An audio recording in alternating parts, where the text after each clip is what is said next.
तो बेटा ये जो रंध्र होते हैं ये क्या करते हैं, इस तरीके की आपका ये डायग्राम बना हुआ है, आप इसको याद कर लेना। ये रंध्र छिद्र होते हैं। तो क्या होता है कि जब इनको अपना मान लो कि इनको बहुत सारा कार्बन डाइऑक्साइड चाहिए और अगर वो पूरा हो गया है ना खाना बनाने के लिए, तो ये इसको क्या कर लेते हैं, यहाँ से बंद कर लेते हैं। फिर इनको और कार्बन डाइऑक्साइड चाहिए तो इसको खोल लेते हैं। तो इस तरीके से खोलना बंद करना चलता रहता है। ठीक है। तो पत्तों के बारे में, पेड़ पौधों के बारे में कि वो अपना भोजन कैसे बनाते हैं, ये हम लोग पढ़ चुके हैं। अब आ जाते हैं मोस्ट इम्पॉर्टेंट, ये है मानव का पाचन। याद रखना हम लोग का जो स्ट्रैटेजी है वो इस तरीके से रहेगी कि सबसे पहले हम पोषण पढ़ेंगे, फिर हम श्वसन पढ़ेंगे, फिर वहन पढ़ेंगे, फिर उत्सर्जन पढ़ेंगे। और इस पर भी इम्पॉर्टेंट चीज़, क्योंकि हमारा पेपर अभी MCQ आने वाला है तो हमारा ज़्यादा फोकस उस पर रहेगा। ठीक है। तो अब हम आ जाते हैं मानव पाचन पे।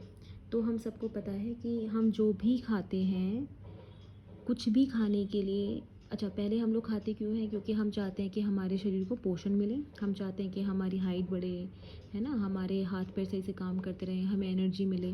तो उन सब का जो प्रोसेस है, मान लो आपने दूध पिया, उस दूध में आपने तो बस ये था कि आपने सफ़ेद कलर का कुछ पिया, आपने अपनी बॉडी में डाल दिया। अब उसमें से आपकी जितनी भी कोशिकाएं हैं, जितना भी आपका हाथ पैर, जितनी भी उनको एनर्जी चाहिए वो कैसे उन तक पहुंचती है, तो ये सारा प्रोसेस हम समझेंगे। ठीक है, कि पाचन होता कैसे है। तो हमारा जो पाचन है वो मुख से शुरू होता है। हम सबको पता है कि जो दांत हैं वो उसको छोटे छोटे टुकड़ों में तोड़ते हैं जिससे कि वो इजी हो जाए हमारे शरीर के लिए पचाने में। तो अब क्या था, मुंह था, फिर दांत आया, फिर क्या है, लार ग्रंथि। तो लार ग्रंथि, देखो बेटा अब आपको ना कुछ कुछ चीज़ें एकदम लर्न करनी है, क्योंकि क्वेश्चन आ जाता है कि लार ग्रंथि कहाँ पे बनती है या फिर कहाँ पे होती है। तो आपको पता होना चाहिए लार ग्रंथि मुख में होती है और वो क्या बनाती है, लार को बनाती है। मान लो आपने कोई भी बहुत ही कोई पापड़ खाया जो कि बहुत ही शार्प था, मतलब कि बहुत टाइट था। अब अगर वो उस टाइट पापड़ को आपने मुंह में डाला, चबाया और ऐसे ही उसको आपने स्वेलो कर लिया, गटक लिया, तो उससे क्या होगा कि आपके वो जो अंदर नली होती है ना, ये आहार नली जो होती है, उसको वो चीरते हुए जाएगी अंदर, तो उससे नुकसान हो सकता है। तो जो लार ग्रंथि होती है वो लार पैदा करती है आपके मुंह में। उससे क्या होता है कि वो जो भी आप खाते हैं और उसको जो दांत पचा रहे हैं तो वो उसको थोड़ा ईजी कर देती है, बहुत मुलायम बना देती है। ठीक है। तो लार ग्रंथि क्या पैदा कर रही है, लार। और लार में क्या है, जिसमें लार एमिलेज नामक एंजाइम होता है। ये आपको एक एक चीज़ याद करनी है। लार ग्रंथि क्या पैदा कर रही है, लार, और लार में क्या होता है, लार एमिलेज। क्लियर है। यह एंजाइम जटिल मंड को शर्करा में खंडित करती है। अभी देखो, हम सब ने ये पढ़ा था कि जो पेड़ पौधे होते हैं वो अपने भोजन को, जो ग्लूकोज उन्होंने बनाया उसको मंड के रूप में स्टोर कर लेते हैं। अब आपने वो भोजन खाया, आपने वो पेड़ पौधे खाए, तो भाई जो उसने मंड के रूप में जो स्टोर चीज़ें हैं, कुछ तो होगा ना हमारे शरीर के अंदर जो उसको तोड़ेगा। तो वो क्या होता है, वो एंजाइम्स होते हैं। ठीक है।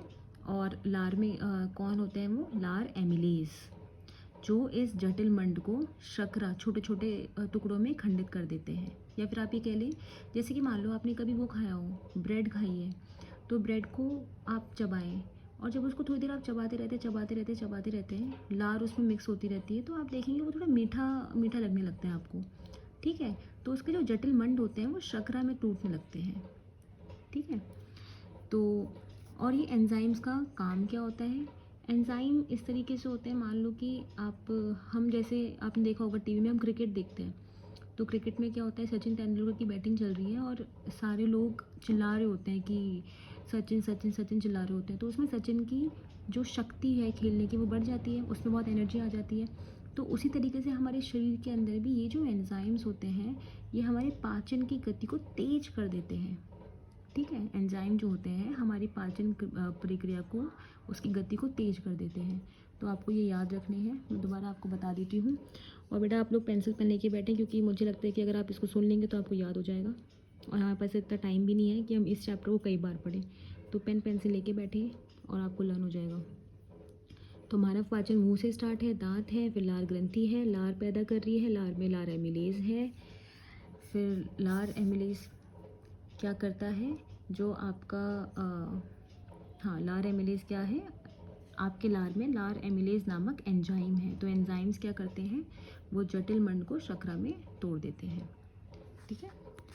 अब आ जाती है आपकी, ठीक है, अब देखिए ये जो है सवाल कैसे आ सकता है कि आपका जो सबसे पहला जो भोजन है उसमें सबसे पहला एंजाइम कौन सा होता है। ठीक है, जब आपने भोजन खाया तो उसका सबसे पहला कौन सा एंजाइम से आमना सामना होगा, तो कौन सा होगा बेटा, वो होगा लार एमिलेज। ये आपको याद रखना है। क्लियर है? ठीक है, अब आपका जो ये भोजन है वो थोड़ा और आगे जा रहा है, जीभ से होता हुआ ग्रसिका में आ चुका है बेटा। वो अंदर ग्रसिका मतलब जो आपकी आहार नली है ना, ये पूरी नली जो है उससे होता हुआ वो अमाशय में चला गया है। अमाशय आपके पेट को बोलते हैं हम, स्टमक, याद रखना अमाशय। मैं भी आपको इसकी पिक्चर दिखाती हूँ, एक मिनट रुको। ये देखिए, ये रहा ना आपका, ये मुख है, ये ग्रसिका है। तो यहाँ से होता हुआ अब ये जो आपका भोजन है इस अमाशय में जा चुका है। ये रहा अमाशय, हम बोलते हैं ना स्टमक, ये वाला यहाँ पे पहुँच चुका है। अब हमें देखना है कि यहाँ पे क्या क्या होगा। तो यहाँ पे क्या क्या होगा भाई, अमाशय में पहुँचने के बाद बेटा अमाशय के अंदर आपकी जठर ग्रंथियाँ होती हैं जिसका आकार होता है बेलन आकार। ठीक है, ये आपको लर्न करना है। अमाशय में आपकी 3 जठर ग्रंथियाँ होती हैं। कौन सा आकार होता है, बेलन आकार। वो 3 जठर ग्रंथियाँ होती हैं। पहला होता है हाइड्रोक्लोरिक अम्ल HCl, पेप्सिन और श्लेष्मा। ठीक है, हाइड्रोक्लोरिक अम्ल होता है, पेप्सिन होता है और श्लेष्मा होता है। सवाल आ जाता है इनके काम करने पे कि ये क्या कार्य करते हैं।